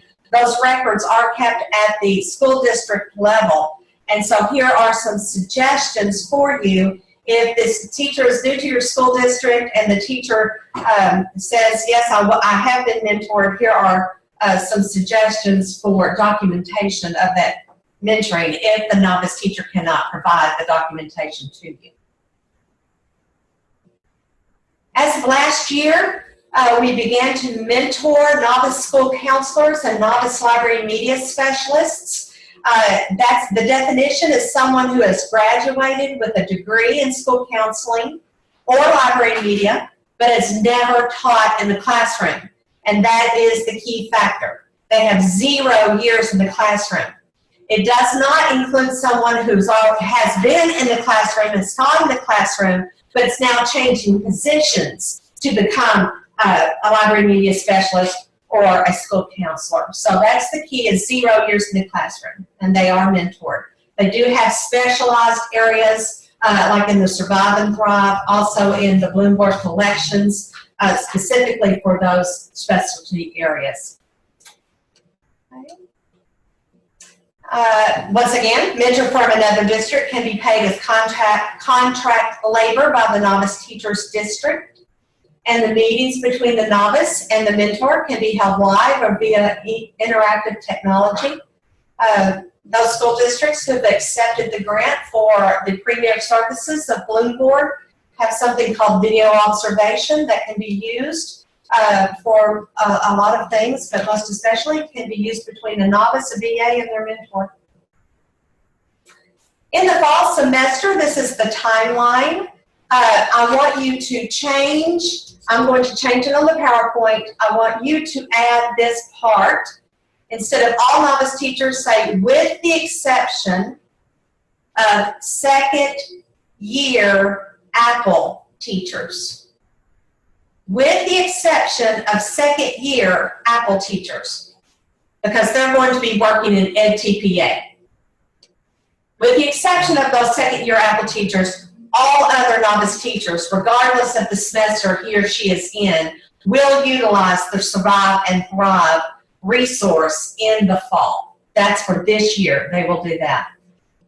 Both the mentor and the novice teacher will complete the fall semesters and the spring semester Survive and Thrive survey, and they will receive a certificate to give a copy to the project director. Project director keep the certificate in mentoring files for 3 years. The mentor in the fall will schedule with the novice teacher an in-class coaching session. I love that saying. It's instead of formally known as a formal observation, the observation has the connotation of evaluation, so now it's called an in-class coaching session. And Bloom Board tools can be used for this process. The mentor does assist the novice teacher with development of the novice teacher's PGP. The administrator does have the final say about the novice teacher's PGP, but the mentor can be quite instrumental in helping that novice teacher decide, okay, here are some areas in which I want to work. Any other documentation that you as the project director of the school district may have required, that's like the novice teacher reflection log, that is optional. All mentoring work must be completed and submitted to you by December the 1st for the fall semester. In the spring semester, we still use the, one thing, if you have a novice teacher who is added in the spring semester, they start at semester, they will follow the fall semester timeline because that's the first semester of mentoring. We still use Survive and Thrive. The in-class coaching session this time is the novice teacher can go into the mentors class, or the novice teacher and mentor can go to another master teacher's class and collect evidence together and then discuss that evidence. Novice teachers who've been mentored in the fall and are continuing to be mentored in the spring will complete one micro-credential that is aligned to that novice teacher, PGP, and that micro-credential is to be completed by April 1st. ADE reviewers will review the novice teacher's work for micro-credentialing, and micro-credentials, including any revisions required, will, the deadline is projected to be by May 1st. That means there'll be a very quick, short turnaround period for any kind of revisions that the novice teacher will need to do on the micro-credential. Also, the Ed Preparation Mentoring Survey, the link will be there. It'll be shared April the 1st, and there will be a certificate given at the end to show completion. The mentoring compliance is the same as what Renee Nelson went over. Teacher induction mentoring page is where the information for novice teacher mentoring is. Once again, this is where you go for Bloom Board support, and this is my contact information. So if you need me, I'm happy to help you, and we are very excited about the direction that mentoring is taking place, all in a one-stop shop in Bloom Board. Okay, so I will turn it over now to Sandra, and in the meantime, I think it's just a question and answer time, okay? So I'll put through this real quickly, and you can come over here. Okay, thank you, Mo. Thank you, Sandra. If you noticed at the top of the slides, you do see names at the top. So if you have questions, we'll have contact information. Those people's names that are at the top of the slides can help answer any questions you have, and you can contact us at any time. So that's there for you. And now I guess we'll just see if anyone in the room has a question. No one in this room? Ah, great. What about out in Zoom land? Do we have anybody out there that has a question for us?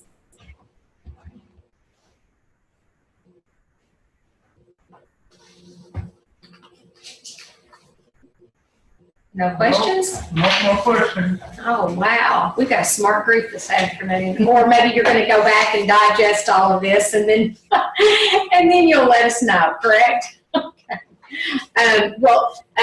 What we're going to do now is we're going to give you a snippet of the mentor training, because that was a requirement for you to be trained in what the mentors were trained in, so that you would have some background knowledge.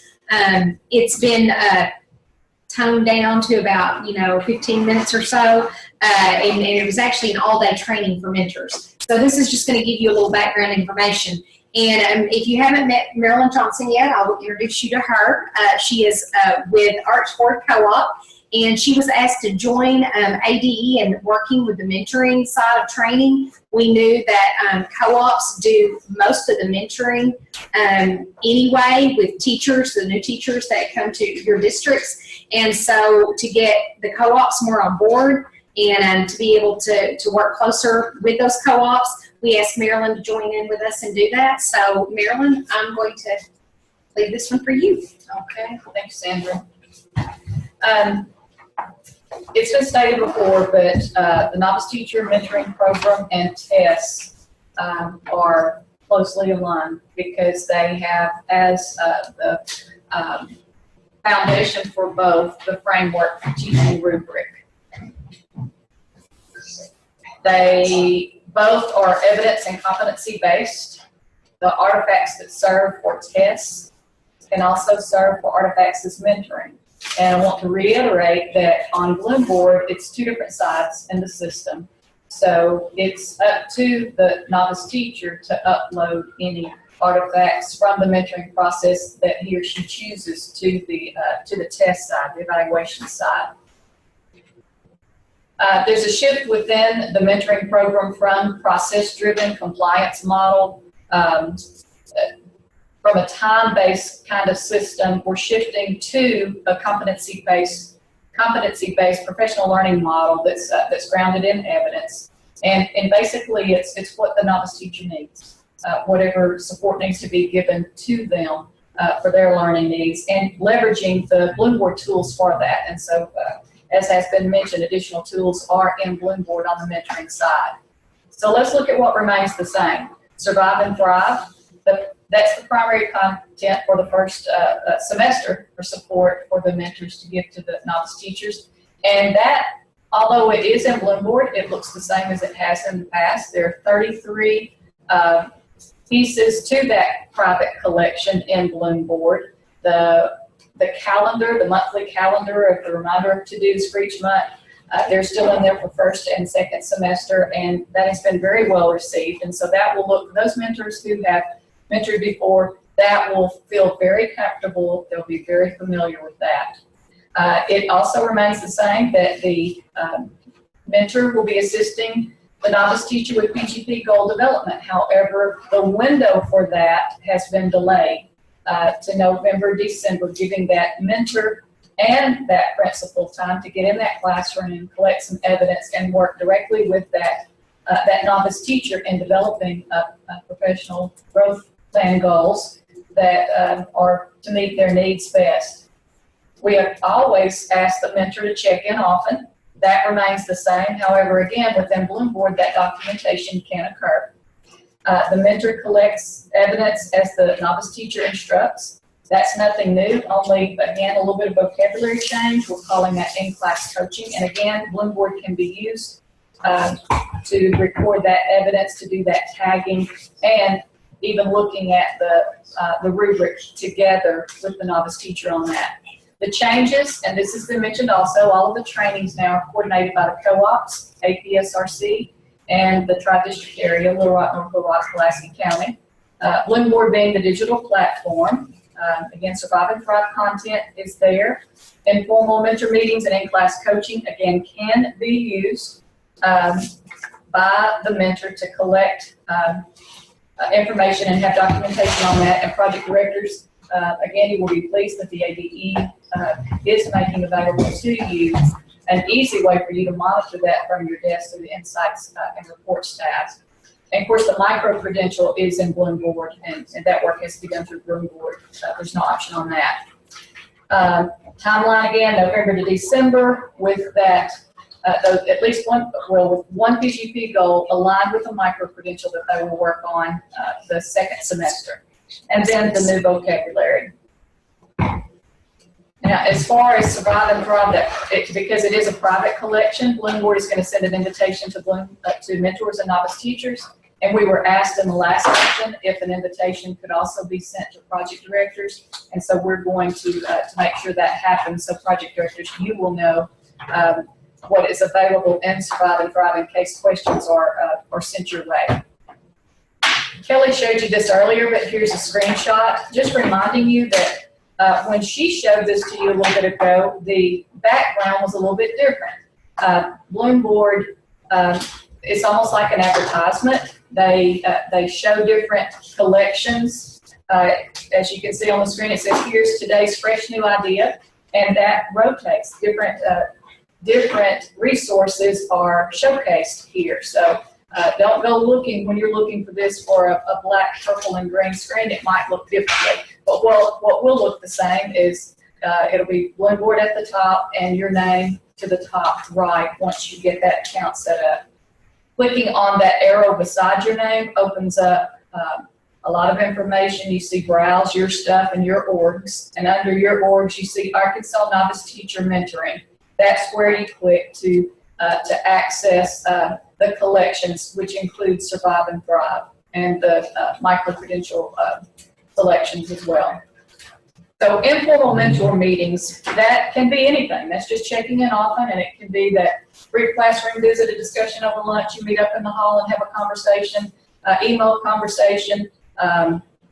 Again, we're reviewing that collection, working on the micro-credential, and then also rooms. I have not added that, but Kelly mentioned that this morning as well, and that's another digital means that the mentor and novice teacher can communicate through. All of that can be documented very easily by the mentor scheduling an informal mentor meeting, and they are taught within the training how to do that. It's just like the principal scheduling something. They have will have the ability to schedule that mentor meeting, and they'll have a recording pane where they can record documentation of that meeting.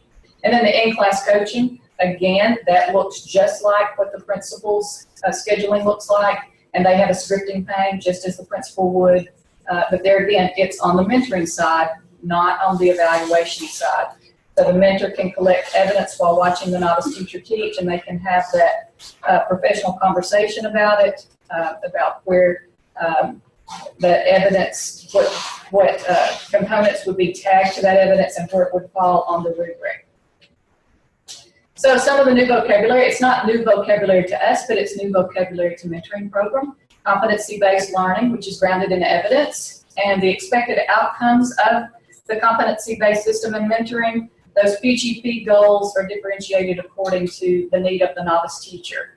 And just as we're moving with students toward competency-based systems and that empower students, for adult learners, it's the same thing. The teachers will be empowered to own their own learning, and the thought is that learning is the constant and time is the variable. Micro-credential is earned. It's aligned to that PGP goal in the second semester. And collections, that's been defined for you previously. Again, the Survive and Thrive collection has 33 items in it. Not all of those items have to be gone through with the mentor novice teacher. It's a selection. The micro-credential has been defined for you also. Just remember that it's not just about the learning, but evidence of the learning and the implementation in the classroom of that learning. And that's how they earn their formal recognition of competency. The successful achievement of one micro-credential aligned to the mentee's PGP will signal the successful completion of the mentoring year. So, 2 more slides. The roles and responsibilities kind of summarize the first semester meeting face-to-face, guiding the novice teacher through Survive and Thrive, the PGP, development, checking on the progress report, providing any support needed, and any other concerns. And again, even though we like to say it's about the learning and not about time, at least monthly, but let's don't look at it as a compliance system, but let's look at it as what can we do to meet the needs of that novice teacher. And then we have the informal mentor meetings, that's the checking in often, and completing in-class coaching, that's a minimum of 1 the first semester with the novice teacher being observed by the mentor collecting that evidence, and then the preparation program survey. Second semester, what happened the first semester continues, and then and additionally coaching for the novice teacher to earn 1 micro-credential. And the in-class coaching, there's an option. The novice teacher observes the mentor, or the novice teacher and the mentor can observe another experienced master teacher and collect evidence and have professional inquiry discussions about that. And then the end-of-year mentoring survey. And that's pretty much it. If anyone has any questions about the mentor training. Thank you, Marilyn.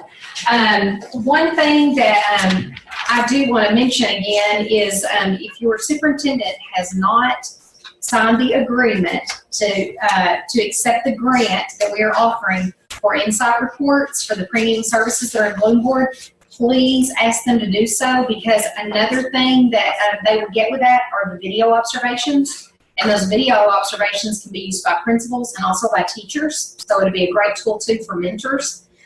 So make sure you mention that to your superintendent.